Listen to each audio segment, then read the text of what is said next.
فرزند زہرا یہ حالات برے ہیں۔ کاشانہ بصیرت ایک ایسا مکمل یوٹیوب چینل جس پر محروم بصارت کے لیے بالخصوص اور تمام افراد کے لیے بالعموم سینکڑوں کی تعداد میں اسلامی کتب دستیاب ہیں۔ لہذا گزارش ہے کہ آپ اپنی ذمہ داری نبھاتے ہوئے کاشانہ بصیرت کو سبسکرائب کرنے کے ساتھ ساتھ بیل آئیکن کو پریس کیجئے تاکہ آپ علم کے حصول کے ساتھ ساتھ مذہب اہل بیت کی اشاعت میں بھی اہم کردار ادا کرتے رہیں۔ کاشانہ بصیرت۔ فرزند زہرا یہ حالات برے ہیں۔ بسم اللہ الرحمن الرحیم۔ السلام علیکم سامعین، کاشانہ بصیرت کا یوٹیوب چینل میں سیمی زوار ہم مل کر پڑھ رہے ہیں کتاب گلدستہ معاون امتحانات برائے اسلامیات۔ رائٹر ہیں حافظ جمشید اختر اور ریڈنگ کا یہ پارٹ نمبر 29 ہے۔ کتاب کے صفحہ نمبر 195 پر ہم پڑھنے جا رہے ہیں فقہ و علومہ کا حصہ انشائیہ۔ آئیے جانتے ہیں۔ لکھا ہے کہ اصول فقہ کے اہم مصادر و مراجع کا سرسری تعارف، اور یہاں پر کل تعارف کرانے کے لیے کل 18 پوائنٹس ہیں، یعنی 18 پوائنٹس میں تعارف کرایا گیا ہے۔ آئیے مل کر پڑھتے ہیں۔ پہلے نمبر پہ ہے الرسالہ از امام محمد بن ادریس الشافعی، متوفی 204 ہجری، موصوف کی کتاب سب سے پہلے منظر عام پر آئی۔ دوسرے نمبر پہ ہے کشف الاسرار علی اصول البزدوی از عبدالعزیز بخاری، متوفی 330 ہجری۔ تیسرے نمبر پہ ہے الفصول فی الاصول از ابو بکر احمد بن علی الجساس، الف لام جیم صاد الف صاد جساس الرازی، اور بریکٹ میں لکھا ہے کہ 305 سے 370 ہجری، موصوف رحم اللہ رے میں پیدا ہوئے تھے اور بغداد میں وفات پائی۔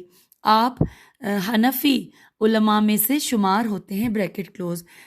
چوتھے نمبر پہ ہے اصول الشاشی، شین سے ہے شاشی، از علامہ نظام الدین ابو علی الشاسی یا ابو الشاشی، بریکٹ میں ہے موصوف رحم اللہ ماورا النہر کے علاقے شاش میں پیدا ہوئے تھے اور 344 ہجری بمطابق 937 عیسوی کو مصر میں وفات پائی، آپ رحم اللہ اپنے دور کے مشہور حنفی امام اور قاضی رہے، بریکٹ کلوز۔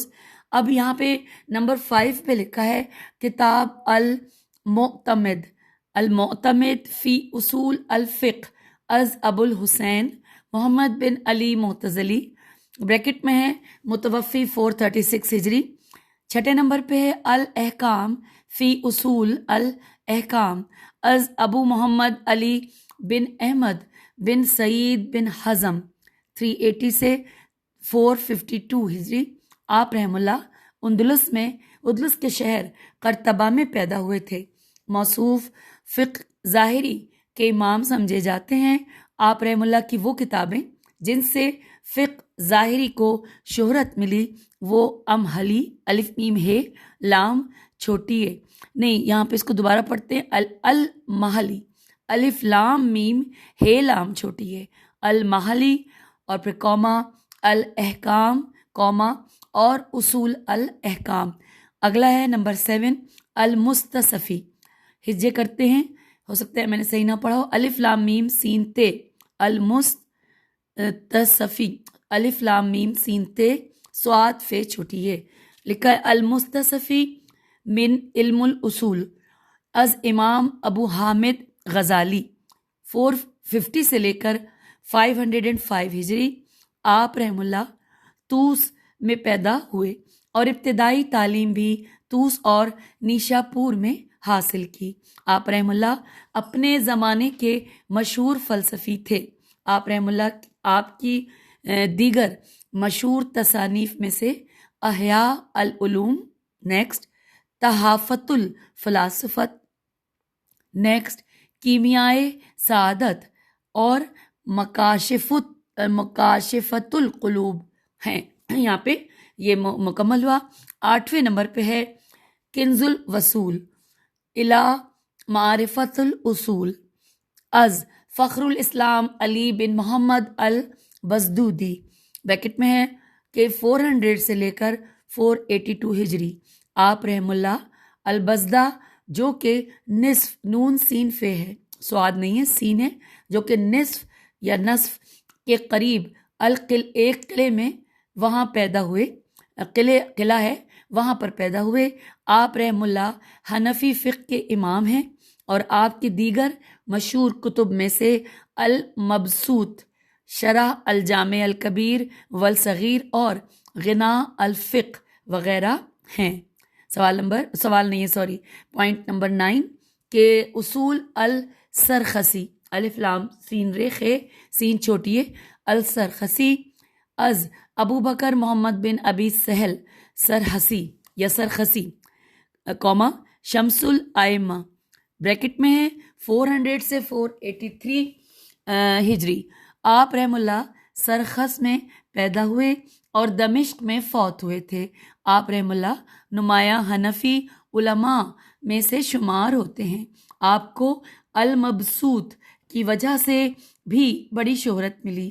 10ویں نمبر پہ ہے قواعد الاحکام فی مصالح الانام، اور از الدین، از ہے الف ز، جبکہ از تو ہوتا ہی ہے، نام شروع ہو رہا ہے عین سے، از الدین عبدالسلام، بریکٹ میں ہے 577 سے لے کر 660 ہجری۔ آپ رحم اللہ دمشق میں پیدا ہوئے اور قاہرہ میں فوت ہوئے۔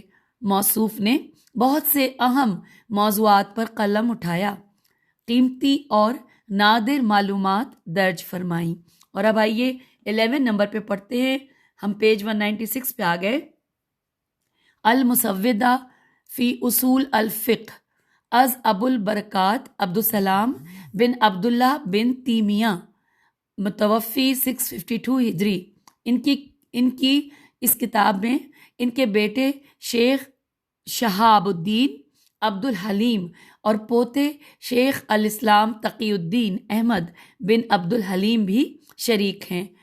12ویں نمبر پہ ہے اصول الفقہ از احمد بن تیمیہ، 661 سے لے کر 728 ہجری۔ آپ رحم اللہ قلعہ دمشق ملک شام میں بحالت قید فوت ہوئے تھے۔ موصوف رحم اللہ حنبلی فقہ کے امام سمجھے جاتے ہیں۔ 13 نمبر پہ ہے اعلام الموقعین، الف لام میم واو قاف عین یہ نون، اعلام الموقعین، عین سے ان رب العالمین، از محمد بن ابی بکر بن قیم، بریکٹ میں ہے 691 سے 751 ہجری، اور آپ کا تعلق بھی دمشق سے ہے۔ موصوف رحم اللہ ابن تیمیہ کے مشہور شاگرد ہیں اور فقہ حنبلی کے قائل ہیں۔ 40 نمبر پہ ہے الموافقات فی اصول الشریعت از ابو اسحاق ابراہیم بن موسیٰ شاطبی، شین الف توئے چھوٹی ہے، بریکٹ میں ہے۔ آپ رحم اللہ 790 ہجری کو غرناطہ میں فوت ہوئے۔ موصوف رحم اللہ فقہ مالکی کے قائل تھے۔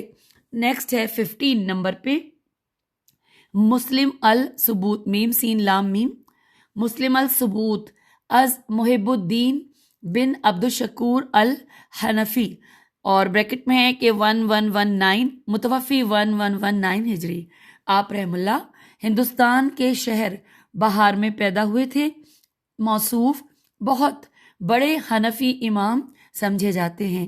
16 نمبر پہ ہے ارشاد الفحول الی تحقیق الحق من علم الاصول از محمد بن علی شوکانی، بریکٹ میں ہے 1173 سے لے کر 1255 ہجری۔ شوکانی کا لفظ شوکان گاؤں کی طرف منسوب ہے